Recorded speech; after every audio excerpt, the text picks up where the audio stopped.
Para sa iyo, gaano ba kahalaga ang pagsunod? Sumusunod ba tayo dahil sa takot?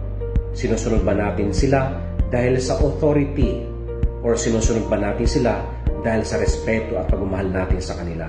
Sabi sa Gospel ni St. John chapter 14 verse 15, "If you love me, you will keep my commandments." Marahil mahalaga ang pagsunod natin ay may kalakip na respeto at pagmamahal, hindi dahil sa takot. Katulad ng pagsunod natin sa ating Panginoon, mapapulis man o mapasibilyan, the obedience with respect and love equals to success and cooperation.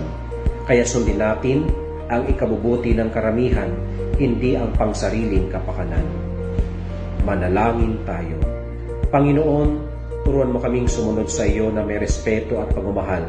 Naway ang aming pagsunod sa aming mga lider ay may kalakip na respeto at pagmamahal sa kanila. Amen.